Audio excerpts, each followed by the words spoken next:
Hey everybody, thanks so much for watching the Arkansas Gun Guy. Today, a comparison video between two old school metal frame hammer fired carry guns. Pretty excited about that if you can't tell, because I am a big fan of hammer fired actions on metal frame firearms. So my favorite guns are metal frame with hammers. And there's not a ton of carry options out there with that combination of metal frame and hammer. And I think these are two fantastic options, the Sig P229 and the CZ75 Compact.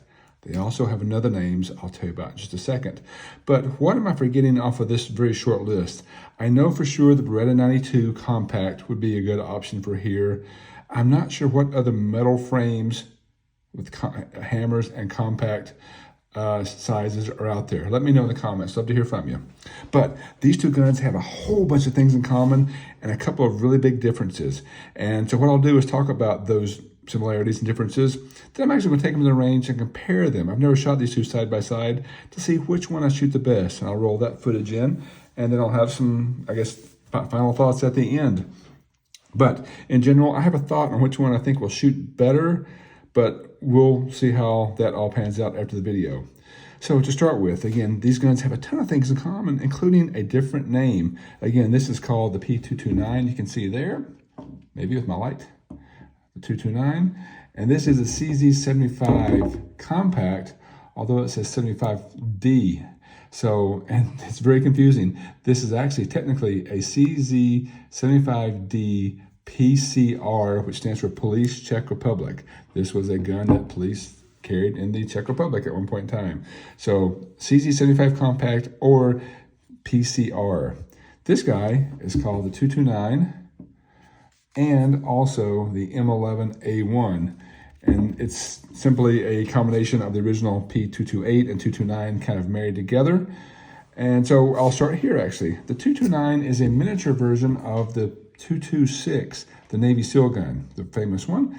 And this guy was actually made famous because it was carried by air marshals in the 90s and early 2000s, I think. Interesting history in that the 228, which was called the M11 A1, was chambered at 9mm. It was technically the miniature version of the 226.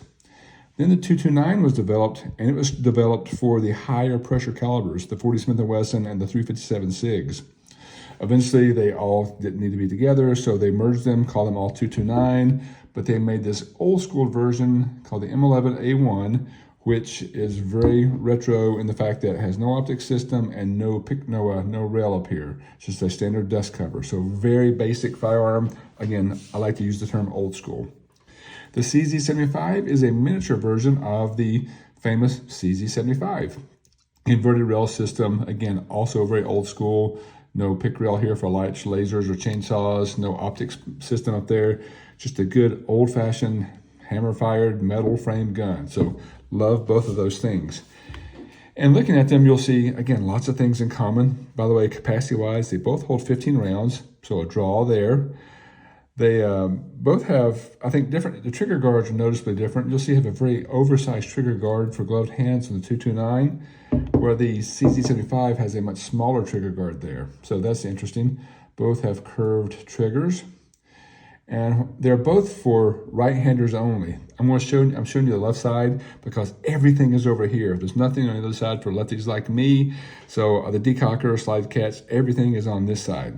And we'll start there. They both have standard button mags.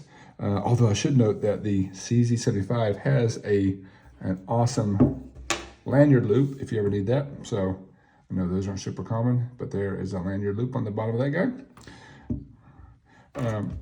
G10 polymer type grips, rubber grips, also another big difference. Both are changeable for wood, plastic, whatever you want. Again, button mag release, this side only. But they also both have a decocker and a slide catch, but they're reversed almost. The SIG has the slide catch here, which is sort of far back, and the decocker here. So you rack the slide, put the round in, hammers back, and you can decock it that way. So decocker, slide catch. On the CZ75, they're in a more traditional spot, which here is the decocker, and here is the slide catch. So again, same thing on the CZ, rack the slide, put a round in, and you can decock it like that and carry it in double action mode with the hammer down. And the slide catch is here. So slightly different. They both have texturing on the front strap. I turn this way so you can see better, but you can see some texturing here on the CZ. I can get my angles right there. There you go. There's some texturing on the front strap there, as well as texturing on the front of the trigger. So different trigger shape, but you have texturing in both places. Sig does the same thing. Got texture here on the front strap. Checkering, very aggressive checkering actually. As well as some details and texturing here on the front strap in case you use that when you fire. So again, very interesting that they have lots and lots of things in common. A couple differences in the fact that the side catch and decocker are reversed in locations on both of these. I think this is the more traditional setup on the CZ versus Sig's kind of signature decocker up here. Both work well once you get used to it. If you look at the design, the Sig is very much a straight back with a small, not much of a beaver tail here, where the CZ has more of a curved shape with an elongated beaver tail. Neither one's gonna give you slide bite. I'll tell you, in my hand, the Sig feels really good, and again, I'm a massive Sig fan, but to me, the CZ feels more natural in my hand. Very much, I point it better, it just fits better in my hand, and I would go ahead and make a prediction now that I believe when I get to the range, I'm gonna shoot this guy better than this guy. We shall see, because on paper, this is a better gun for me. Well, it's a better gun because A, it costs more. It costs quite a bit more than this guy does. I think these guys, it depends on, you catch them on sale, but it's probably almost double the price of this guy. So that's one thing to think about. Another thing on the M11 A1, it's got Sig's short reset trigger system in there where the CZ has a standard trigger. So again, on paper, I am going to think that I am going to shoot the Sig better because I'll look at the trigger first on the CZ. It's got a good trigger. Double action is, and these have been cleared by the way, double action's fine, long and crisp. The single action, this is a stock trigger, kind of long, but not too bad. A little bit of take up and then instant break, so no mush. So one more time, you can see there's kind of a long reset. Small bit of take up and instantly at the wall. So there's that. Now the trigger on the Sig, again, these are all safety check, but again, single action, it's a long, I think longer and heavier pull than the CZ, but the reset on the Sig with a short reset trigger is there. That was the reset. Did you see it? And you're instantly at the wall, no take up. So again, watch this. I'll be really close and slow. So there's the reset. And there's no take up and you're at the wall. So on paper, the trigger on the Sig feels so much better. Like it's an amazing trigger, short reset. In my hand, the feel of the gun, the CZ feels better. Now, one of the big differences in the two guns, I want to call out two differences, but one is the fact that the sights, I think, on the Sig are better. You can see a traditional 3-dot sight set up here on the Sig. Nice and easy, nice, easy sight picture. I like Sig sights a lot. So those are very, very nice. This PCR from CZ actually has low profile sights that are designed to be anti-snag, and I have a harder time seeing them. Could be the fact that my eyes are old and I'm just old and maybe I need optics, but in general, I have a tougher time seeing these sights. And the other big difference in the two is just the fact that the Sig has somewhat of a high bore axis. If you just look at the top of the frame here versus top of the frame there, you have a lot more slide mass moving back at you versus the CZ. Now that's kind of a drawback when you're trying to rack the slide because you don't have a lot to grab onto. Like the Sig, you can easily rack the slide. But again, it has a higher bore axis, which in theory would cause a little bit more muzzle rise. Let me lock these slides back to demonstrate. The CZ, by the way, has inverted rails, which means that the slide sits further down inside the frame. So you can see here, there is a lot less mass coming back at you versus the Sig, which has a whole lot of metal up here. Again, ideally, it's probably contributing to a small bit of muzzle rise, where this guy, I think, shoots a little bit flatter.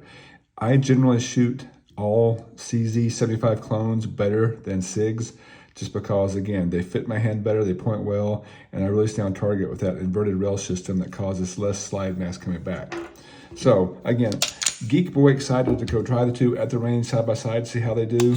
So I'll do a comparison. The sound sometimes sucks at the range depending on how many people are there, but I'll try to just do a short comparison to see how my groupings are with both. I'm a terrible shot, don't judge me for that. But we'll come back and see how I do comparing the Sig 229 or M11 A1 to the CZ 75D or PCR. If you have experience with either gun, or I can think of other metal frame, double action, single action carry options, shoot me down in the comments. We'd love to hear about it. But here, let me try to get some range footage in from this point. Thanks. Here we are. I'm going to shoot the Sig 229 and the CZ 75 compact, shooting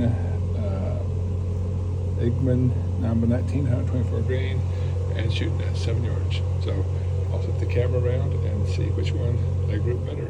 Okay, here we go. Go with the Sig 229 first. The camera can see me.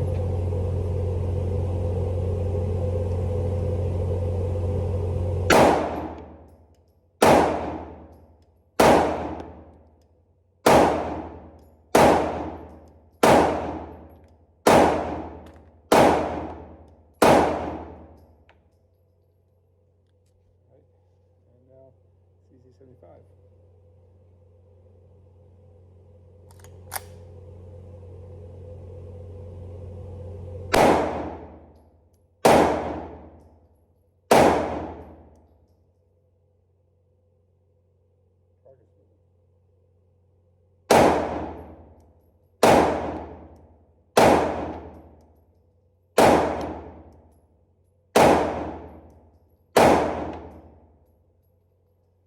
Yeah, we did.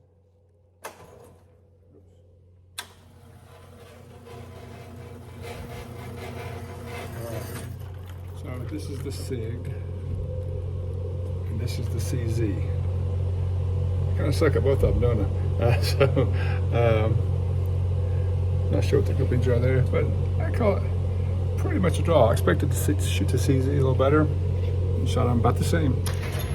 Okay, I have a follow-up video here. I put some more rounds with the same targets, and I think I do have a more clear winner. Again, this is the Sig 229 and a flyer.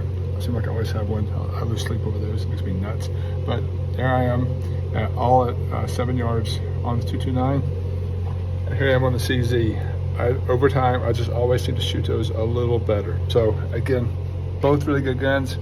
I think I'm still a better shooter with the CZ. So there you go, thanks. Okay, so just back from the range and getting ready to clean these guys up. I thought I'd have a couple of final thoughts. Love both guns. Both guns shoot really well. Both guns hit the bad guy pretty well. So, you know, it's kind of a toss-up. You saw at the very, very end, I did shoot probably a little tighter groupings with the CZ, but both are great. I love how the CZ feels in my hands. It just feels natural. But man, I love the trigger on this Sig. That trigger, the SRT trigger, the short reset trigger, is phenomenal for Sig. If you ever get a chance to shoot that, you should. I like the sights better on the Sig, but again, these work really, really well. So again, I'd love to hear your thoughts in the comments. What do you like about the 229 or the CZ75 Compact? PCR or M11 A1, all the names. Again, people doing research on either firearm or both really do read your comments, find them valuable. So please sound off if you know anything about them or have an opinion. And as always, thank you so much for watching my channel. Really appreciate y'all.